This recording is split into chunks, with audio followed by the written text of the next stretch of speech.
Alabama did one thing exceptionally well while Gene Stallings was the coach. Bama won.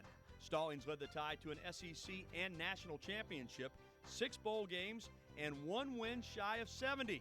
But if the players were going to get Coach Stallings his 70th win before his retirement, they would have to do it against a program as steeped in tradition as Alabama itself, the University of Michigan. With 2 of college football's most storied programs meeting in Tampa's Outback Bowl, this Donnybrook of a New Year's Day defensive struggle would go down to the wire and become another Crimson Classic.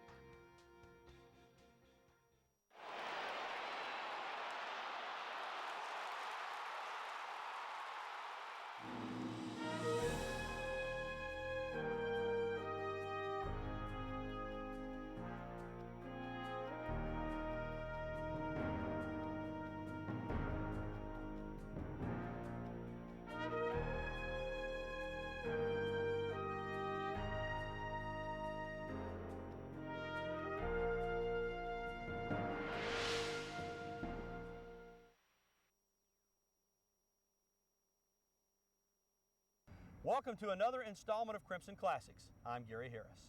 You know, the 1997 Outback Bowl signaled the end of one of the most successful eras in Alabama football history. Gene Stallings was going to step down, and the Michigan Wolverines stood in the way of Stallings' 70th career victory. Now, in his first season in Tuscaloosa in 1990, few would have ever guessed that Gene Stallings was going to be in position to win 70 games in 7 years. The Tide opened with 3 straight losses, but Stallings may have been the only man in Alabama who didn't panic. Everybody hears the stories about his stubbornness. He ran the program. We understood from the very beginning. The first year that he was here, we're 0-3. I can remember going in on Sunday morning and sitting in a staff meeting, and it was totally quiet.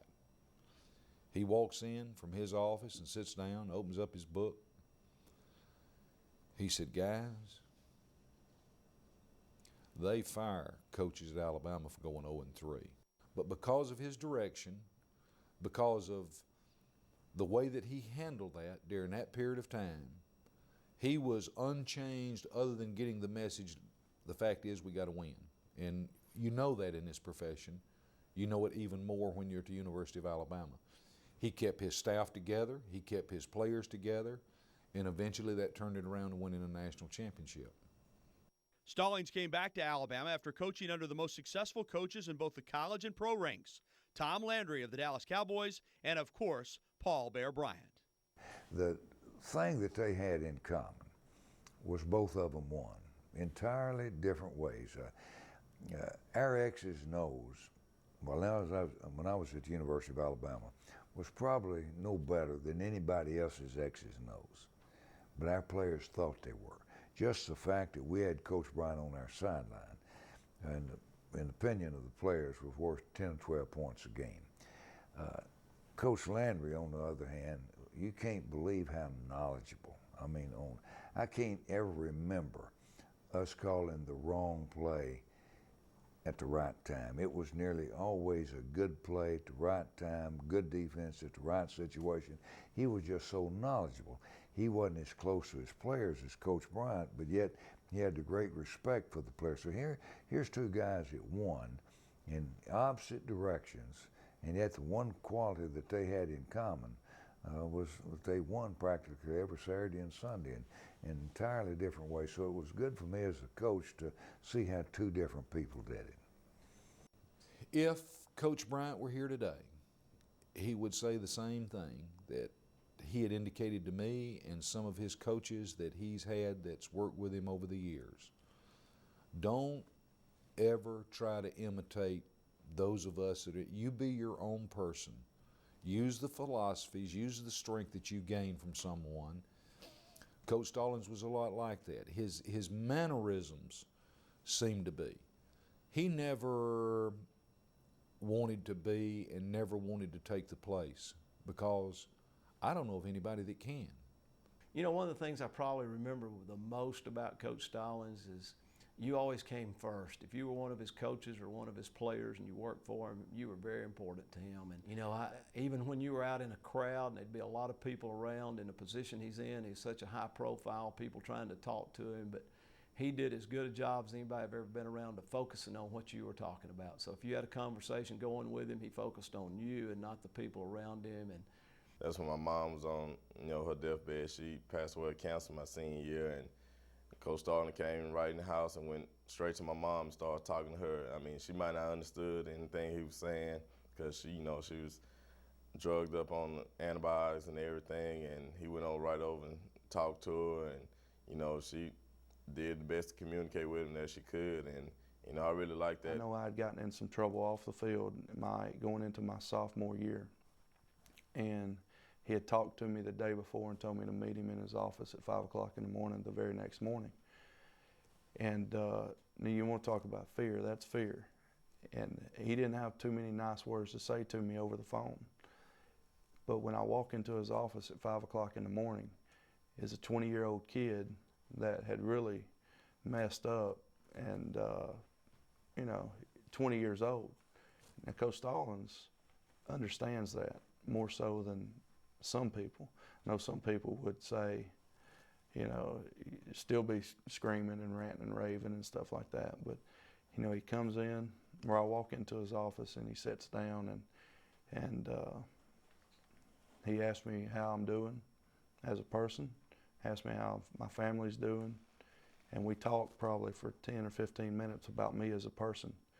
And then he tells me what he's going to have to do, and asked me if I need any help in any areas, and that was it. His voice never raised, his demeanor never changed. He had a deep concern for me as an individual and not only as a football player. So, that probably sums him up just as good as anything. The 1996 season had been another successful one at the Capstone for the Tide. Stallings announced his retirement following a 1-point victory over Auburn in Birmingham. I did visit with the players and the coaches just a little while ago, and told them that it comes a time when you need to pass the torch. And the mood in the locker room went from, we had just won one of the biggest games in definitely our careers, and the way we did it it was almost like you were standing in a funeral home. You would have thought somebody died in that room. It was a very, very sad occasion. It was coaches crying, players crying, just, and here's a guy that you felt like would go to bat for you, and he always made you feel like that he had your back. And, I remember it being a sad occasion. I decided to retire, maybe a week or so before the Auburn game. Was I ready to necessarily get out of college coaching? I was not. Did I think it was time for me to step aside to Alabama? I did, for whatever reason. And so I just decided after the Auburn game, I would announce my retirement. I think I told maybe the athletic director, the president, and Ruth Ann, that's about it. I didn't discuss it with the staff or anything else. It was a tough decision, it was a hard decision. But I felt like it was probably best at that time for the University of Alabama for me to step aside. From standing on the shoulders of giants to becoming one of those giants. More Gene Stallings and Alabama football when we return to Crimson Classics.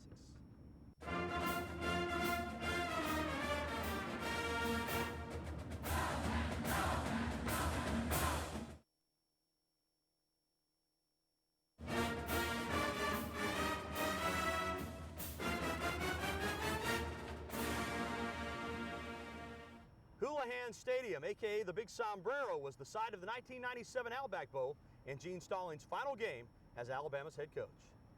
It just sort of had a good ring about it. 70 wins in 7 years.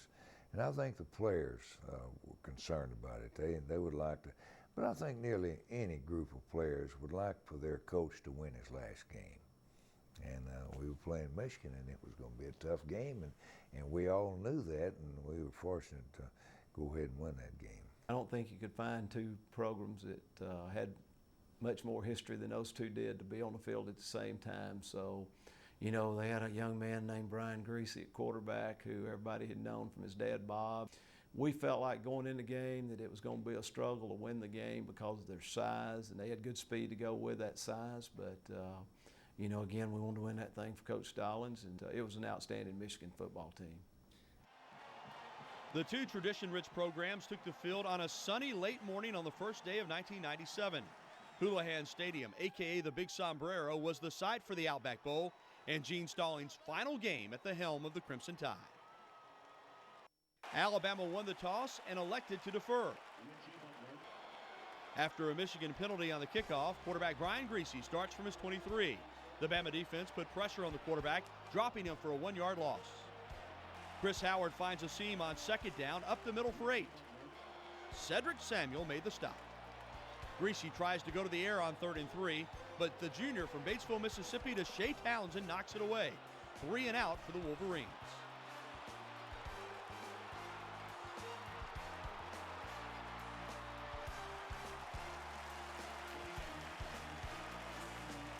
On Michigan's first punt of the day, the Tide gets a break. Punter Paul Peristeris had to avoid the pressure of Tim Bowens, and he shanks it right off his foot. The ball was down at the Michigan 28 for a negative 2-yard punt.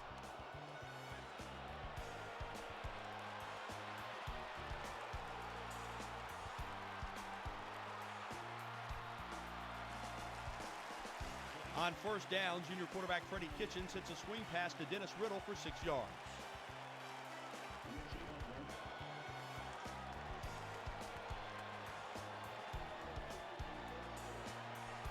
Riddle could find nothing on second down as Clint Copenhaver brings him down for a loss of 1. On third down, Kitchens tried the flat again, but this time the Wolverines were ready, and they tackled Curtis Alexander for a loss of 3, bringing up 4th and 9. John Brock is in to attempt a 44-yard field goal off the right hash mark. The snap, Chester Lewis. The hold, Lance Tucker. The kick is up. The kick sails. The kick is good. Alabama jumps on top by a score of 3-0. A 44-yard field goal by John Brock out of Long Beach, California. And the Tide draws first blood. The Maize and Blue starts its second drive from the 20. Chris Howard tries to spin away from the Bama penetration, but Ralph Staten and Terrell Buckner stop him for a 4-yard loss.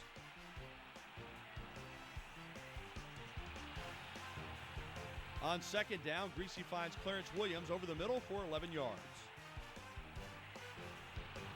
After using a timeout, Michigan's Brian Griese finds Russell Shaw for a gain of 9 and Michigan's first down.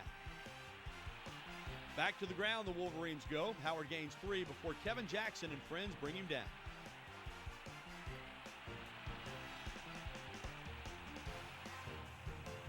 On second down, Howard tries the middle again with some success. Senior Terrell Buckner with the tackle.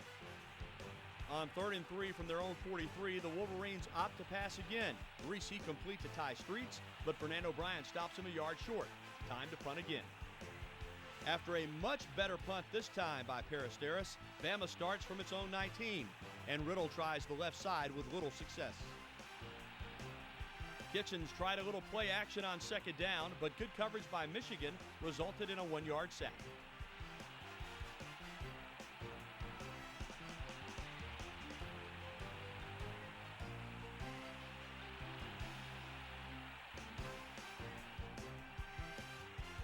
Bama got its first down of the game when Freddie hit Michael Vaughn over the middle. After breaking a couple of tackles, the sophomore from Clarksdale, Mississippi, ends up with a 14-yard gain.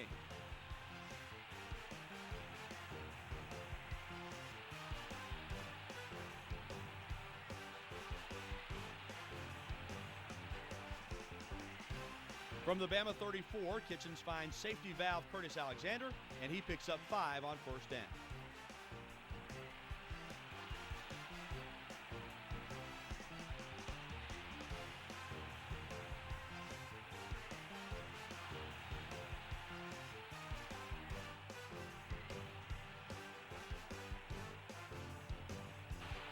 Tuscaloosa's own Dennis Riddle uses great vision on second down, turning this up-the-middle run into a big 16-yard gain. I'll sum Dennis up like this. Dennis is a guy that you'd carry to war with you. You'd carry into a battle with you in football, and you'd also carry him home to your mama and let him meet your mama. tremendously a hard worker. Never gives up, and Dennis, more so than anything, exemplifies Alabama football. Kitchens to Curtis in the flat again, this time for a 2-yard gain, setting up a 2nd and 8 with 5:20 remaining in the first quarter.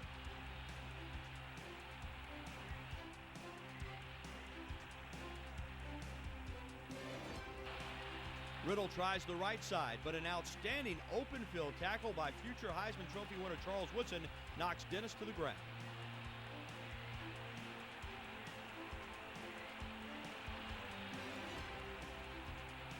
Freddie finds Calvin Hall on 3rd down, but he only picks up 3, and Bama needed 7.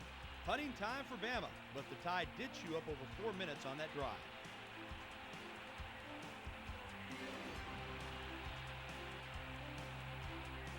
Michigan's offense is back on the field with 3:28 left in the first quarter. Greasy finds two-way player Charles Woodson on the quick slant, and he gains 12 before Samuel brings him down. Out of the shotgun, Greasy gets the snap, unloads on the cross to Williams. Williams with blocking, accelerates 30, 35, 40, 45, 50. He could go, but here comes Ralph Staten to take the angle and put him down back at the 30-yard line. Ralph Staten, the talented linebacker, out-racing Clarence Williams, the tailback, on a touchdown-saving tackle after a 49-yard pickup. The fired-up Bama D gets another jolt when Michael Myers, the big junior from Vicksburg, Mississippi, plants Williams for a loss of 3. With the clock reaching 0, Greasy finds Williams over the middle, but a nice stop by Fernando Bryant for no gain. Bama holds on to a slim 3-0 lead as the two teams switch ends. Second quarter action when Crimson Classics returns.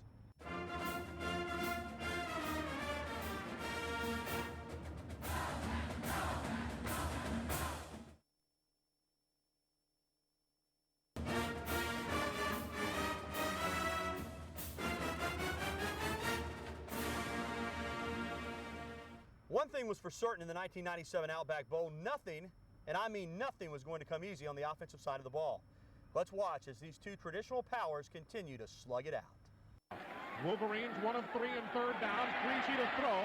Steps back, lofting one, looking for Williams at the 5. It is knocked away, incomplete. Good coverage by the Crimson Tide's Dwayne Rudd, who went wide with the tailback Williams. And that was an interesting matchup there, and Dwayne stayed right with him. That's right, Dwayne Rudd, a junior linebacker, regarded as a great one, and for just a moment, I was expecting a flag to be thrown because Dwayne did not watch the ball in, but he did not touch the receiver either, so it's incomplete.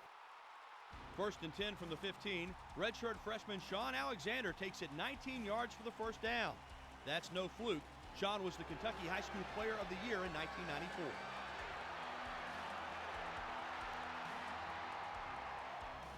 It's Sean again, but this time North Carolina native Ben Huff stops number 37 for a short gain.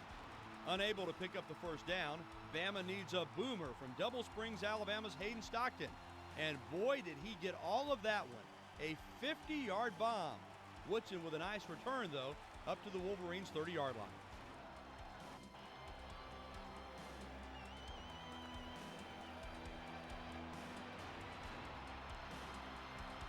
On first down, Chris Floyd shoots up the middle and bulldozes over Andre Short. Andre was okay, but he did want to know who was driving that Mack truck. After the teams trade 5-yard penalties, Greasy connects with Jermaine Truman for 6. Cedric Samuels on the tackle. Michigan gets another 6 yards on second down, this time on the ground with Clarence Williams. Michael Myers with the tackle. I told you Andre was okay, and you know what they say about paybacks. He drills Greasy, causing the incomplete pass on second down.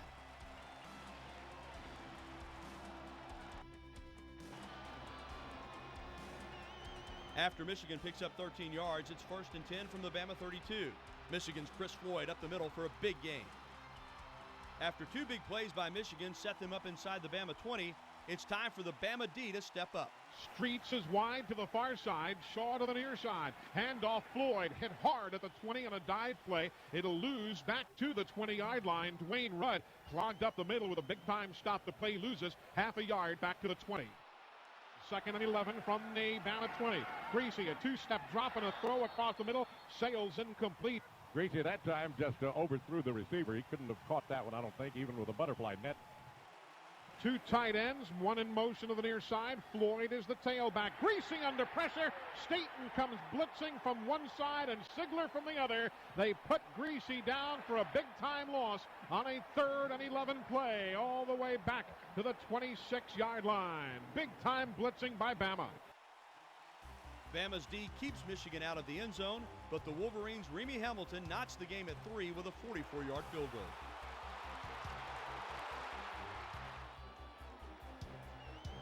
After the teams exchange punts, Bama starts deep in its own territory with 3:37 left in the first half. Riddle up the middle on first down, a gain of 1. On second down, Kitchens gets pressure from defensive end David Bowens and makes the first big mistake of the game. A pass intended for Vaughn is intercepted by Charles Woodson.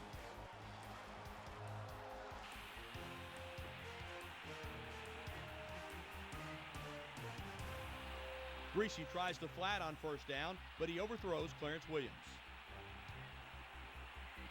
Michael Myers slashes his way through the Michigan line and kills the play before it starts. Myers left after his junior year, but he would reprise his role as a killer defensive tackle with the NFL's Cowboys, Browns, and Broncos.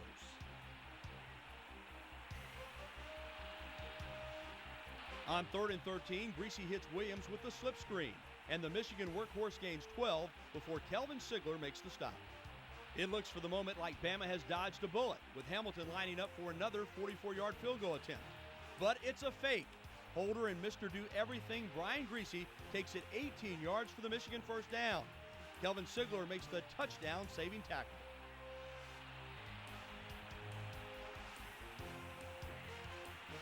Just over a minute left, and it's 1st and goal with 8 yards between the maize and blue and 6 points.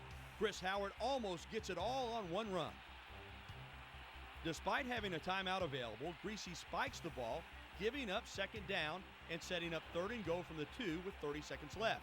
And then with indecision on the Michigan sideline, the Wolverines take their last timeout. With 30 seconds and no timeouts, what will Coach Carr do? Michigan gambles. It's a play action from the 2 that looks like it might work until Tyrell Buckner catches Greasy, but a big break for Michigan. On the tackle, Terrell knocks the ball out of bounds, giving them time to get the kicking team on the field. But Bama does hold the Wolverines out of the end zone.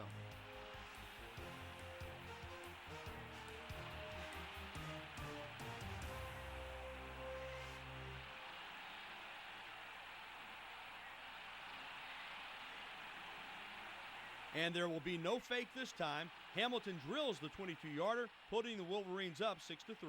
The Tide went to the locker room down 3, but this game was just what Coach Stallings expected and wanted, a defensive struggle. Welcome back to Tampa, Florida. Just talking here amongst ourselves, Tom Roberts points out the time of possession difference, 21 minutes and 7 seconds for Michigan, only 11:46 for Alabama, but still it's just a field goal kind of an afternoon. That's right. Neither side has really been able to push the other around too much with their offense. It's been a defensive struggle, and Alabama made the crucial error, the only really error so far in the ballgame, by turning it over on an interception that eventually led to the tie-breaking field goal that put Michigan ahead by 3. The big question for the good guys, can the offense start making some plays, and can the D continue to make big plays? Let's find out when we return to second half action on Crimson Classics.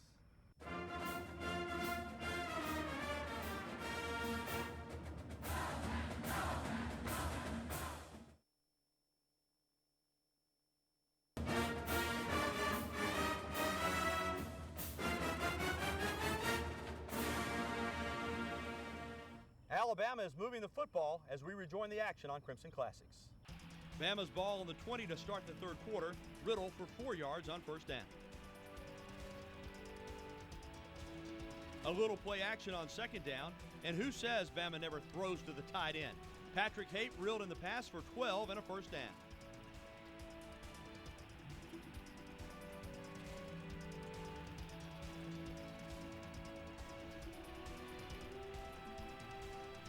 Riddle tries the left side again, and another 4 yards.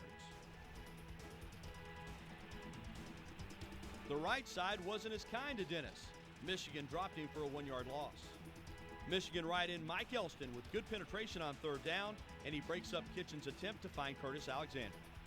Hayden Stockton punts again, and oh my goodness, did he ever crush that one? Woodson caught the ball at the 1 and did manage a 15-yard return. Stockton was credited with a 60-yard kick. How about that? On first down from the 16, Chris Howard finds a seam and hits it hard for 19 yards and a first down. That was Michigan's 9th first down of the day. Number 10 would not come on this play. Ralph Staten tackles Howard for a loss of 2. Greasy tries the deep ball on second down, but a fine defensive play by Fernando Bryant. On 3rd and 12, Greasy somehow avoids Michael Myers and Chris Hood and hits Alabama native Marcus Knight on a big 24-yard play. First down, Wolverines.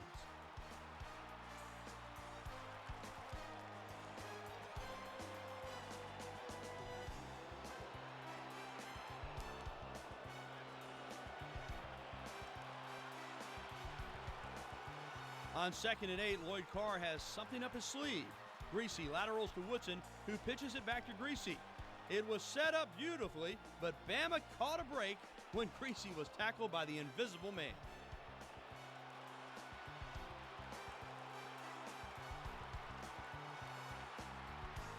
The Michigan offense lost all of its momentum after Greasy slipped, and LaGrange's Georgia native Paul Pickett sacked Greasy on 3rd down.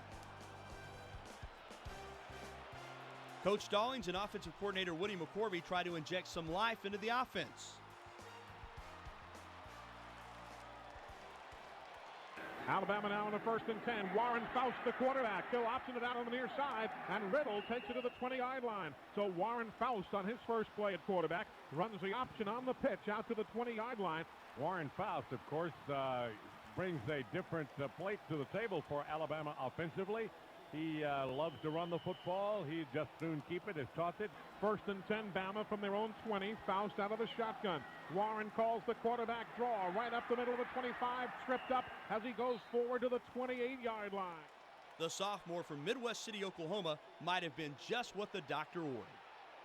Yeah, Warren was the guy that came in, and in fact, I got a letter from Warren Faust when I was recruiting, and he said, if you're looking for a quarterback, don't look any longer because I'm your quarterback. And he was an outstanding high school player in Oklahoma. And as a rule of thumb, I like most of my guys to be Alabama, Mississippi, Tennessee, Georgia, right around in here close. But I sort of liked that letter.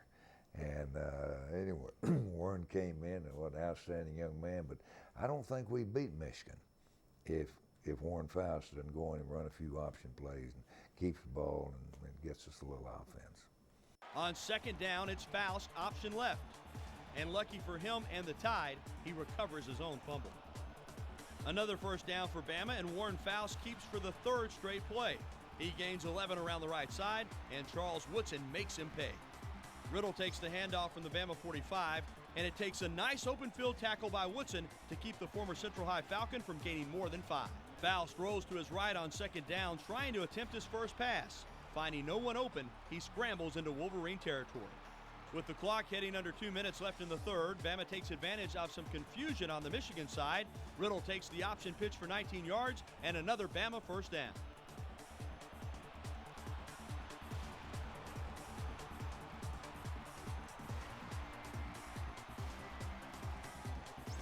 No Michigan confusion this time as David Bowens brought Riddle down for a 6-yard loss. Disaster hits Bama on 2nd down. Marcel West takes the reverse from Michael Vaughn, gets popped, and out comes the pigskin. Bama's most promising drive since the first quarter ends with a turnover and the Wolverines holding on to their 6-3 lead.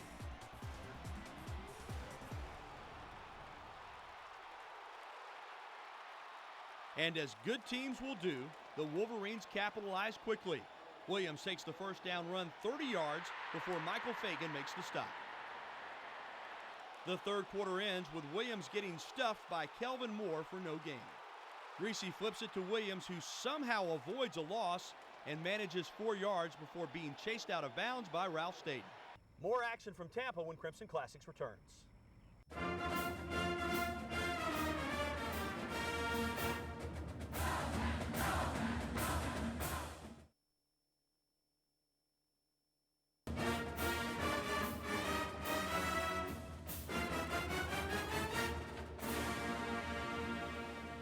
Can Alabama's defense stop the Wolverines as Crimson Classics continues?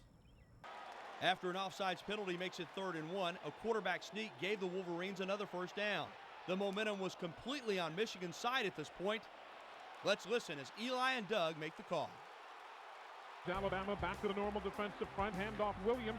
Bama clogs the middle, he'll kick it outside right. He's forward, scampering to the 20-yard line, a pickup of 9 on the play before Fernando Bryant is there on the stop for Alabama. He is so fast, as we pointed out, he runs parallel to the line of scrimmage, and nobody can penetrate deep enough to get to him. And when he does find the opening, he cuts it upfield. That time, he managed to pick up almost 9 yards.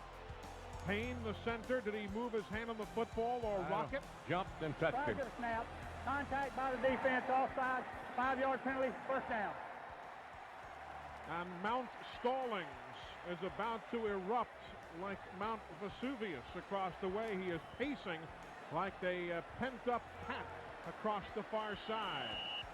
1st and 10, 15-yard line, handoff up the middle, opening, and a big run for Chris Floyd.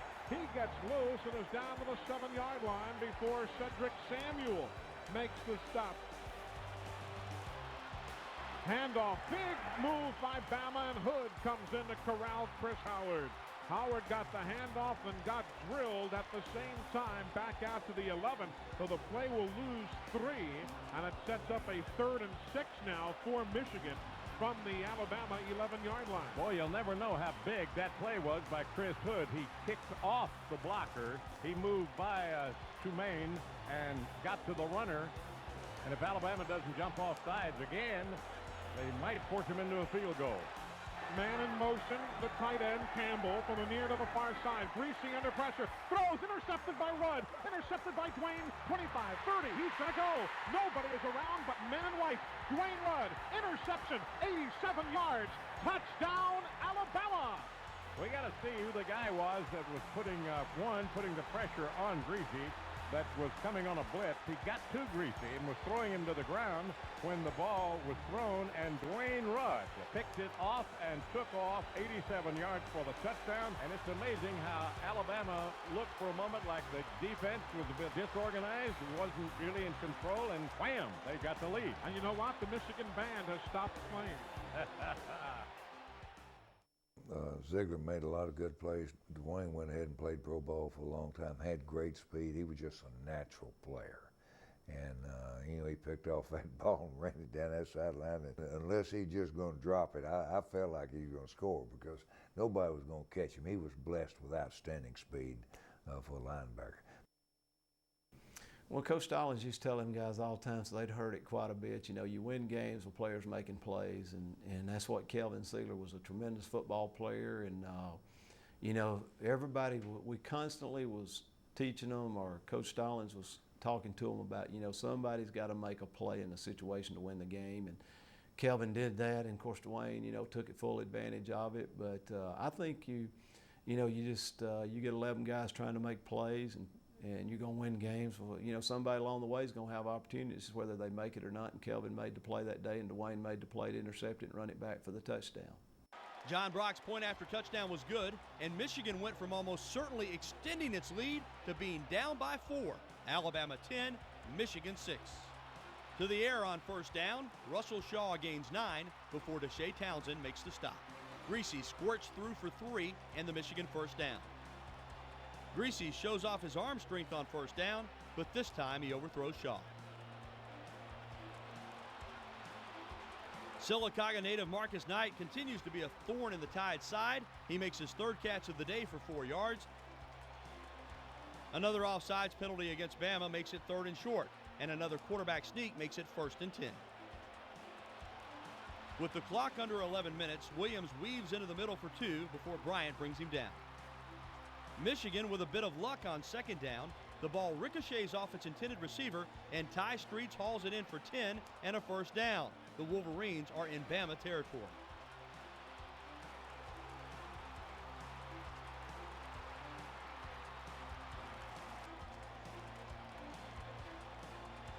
Another first down for Michigan, this time on the ground. Williams stiff arms his way for 12. The Wolverines are moving into field goal range. Greasy trying to find Streets again. But a nice play by Fernando Bryant takes care of that. It's 2nd and 10 from the Bama 33.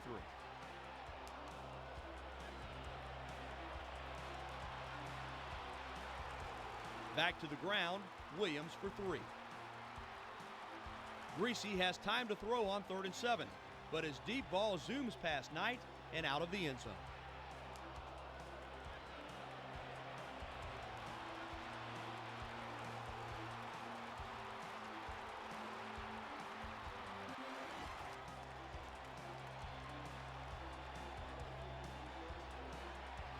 With the clock under 9 minutes, Remy Hamilton sets up for a 48-yard field goal that would pull Michigan to within 1, but his kick is wide right. A tired but triumphant Tide defense finally takes a breather, still up 10-6.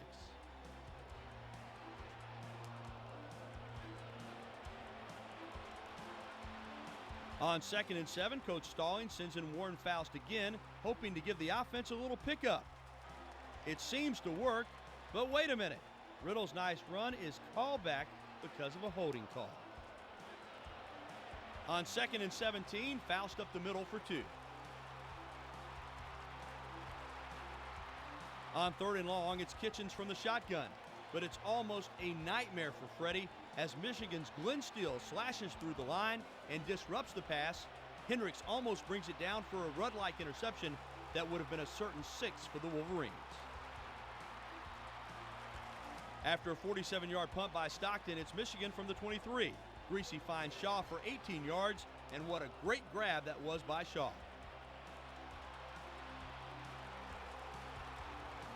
Greasy with all day finds Shaw again, this time for 26 yards, and with 2 plays, Michigan is back on Bama's side of the field. Coach Carr attempts some trickeration, but All-American Ralph Staten was Johnny on the spot and stopped Shaw for a loss of 1. Greasy under center, hands to Williams. Bingo! Big dog Michael Myers stops Williams before he can get started, a loss of 5.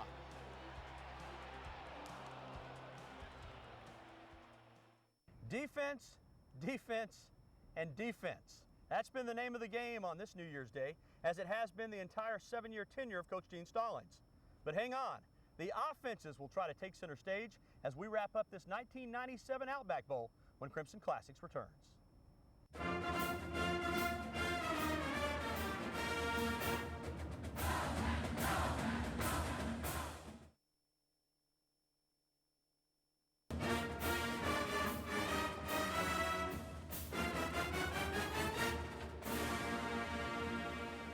It's 4th quarter action on Crimson Classics. With the clock closing in on 4 minutes remaining, Greasy is looking to make up for the ground lost, but he overshoots freshman Clarence Williams.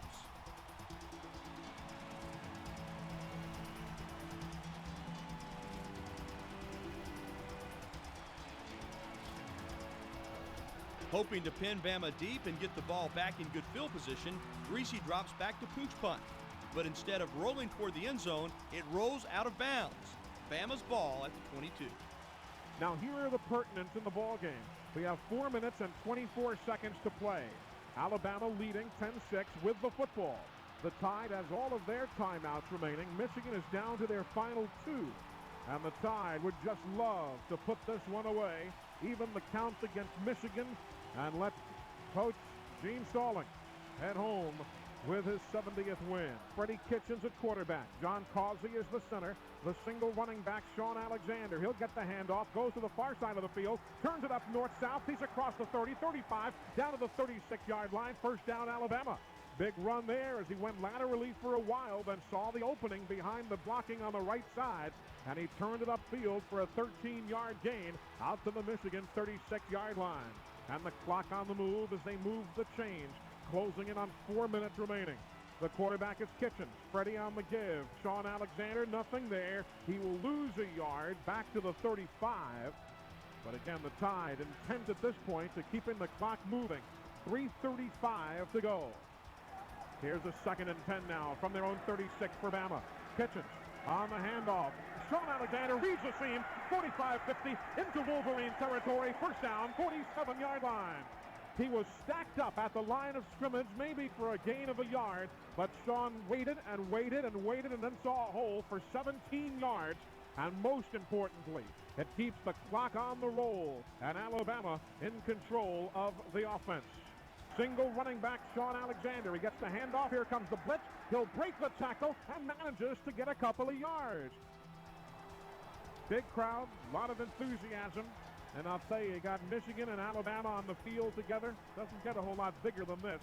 May not be for the national championship, but two of America's most storied football franchises battling it out here in Tampa, Florida today. Bama breaks the huddle on a 2nd and 8. Kitchens the quarterback. Travis Smith ahead of Alexander in the eye. Vaughn in motion. Handoff Sean Alexander. The blitzing man overruns the play. Alexander 25-30. He's to the 20. He's to the 15. He's to the 10. To the 5. Touchdown. 46 yards. Touchdown Alabama.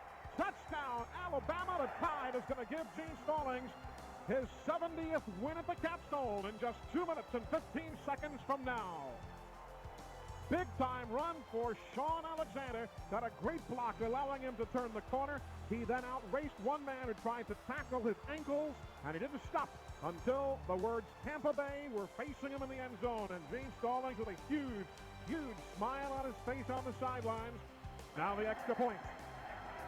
Bad snap, but it is picked up by Tucker and kicked through by Brock. And now it's 2:15 to go in the ball game. Alabama's up 17-6. Up by 11 with 2:16 to go, Bama plays a little prevent defense. With 2:10 to go in the game, Greasy overshoots Woodson, and Bama's Kelvin Sigler almost ends the game with an interception.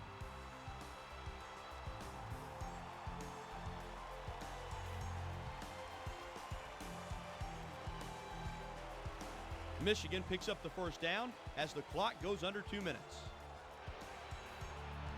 Greasy looks to hit Russell Shaw, but a nice play by Fernando Bryant breaks the pass up. With the clock running as slow as molasses, it seems, Greasy misses Williams, setting up 3rd and 10. Greasy from the shotgun can't find anyone and scrambles toward the sideline for a big first down.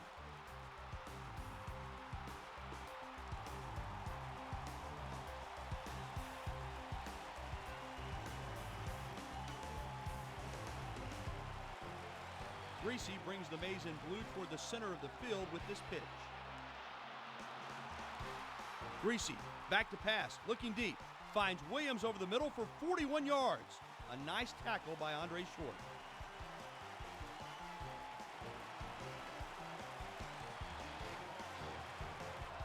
With 1:16 left, Greasy finds the end zone for 6 and adds the 2-point conversion. It's not over yet. Alabama leads 17-14.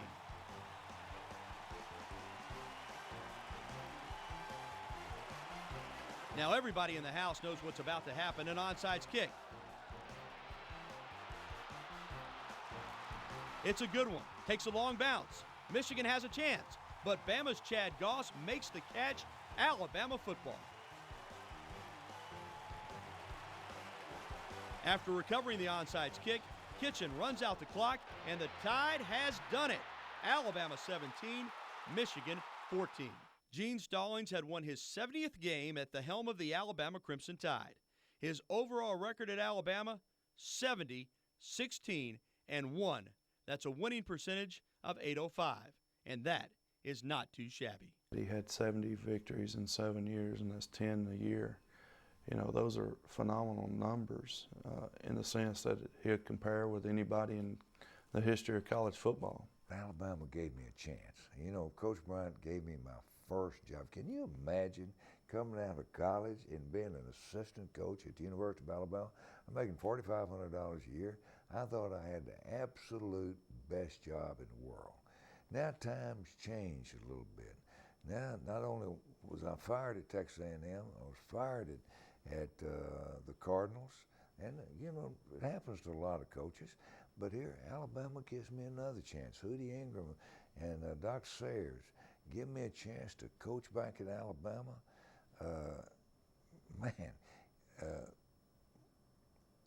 It brings tears to my eyes just to think of the confidence that those guys would have in me to come and coach here. And so I was going to do everything I possibly could not to disappoint them.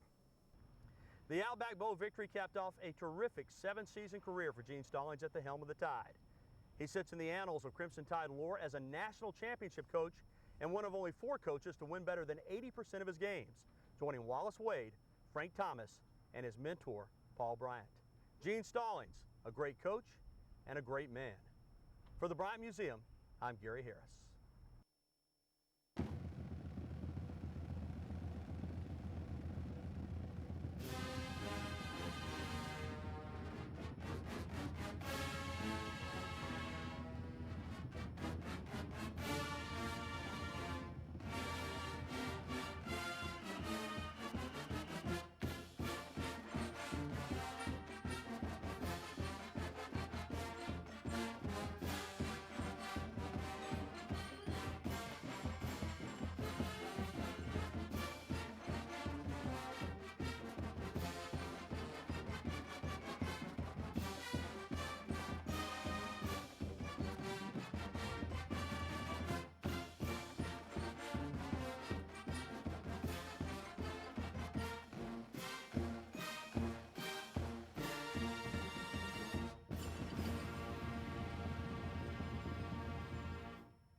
To purchase a DVD of this program, visit the Paul W. Bryant Museum at www.bryant.ua.edu or call 1-866-772-BEAR.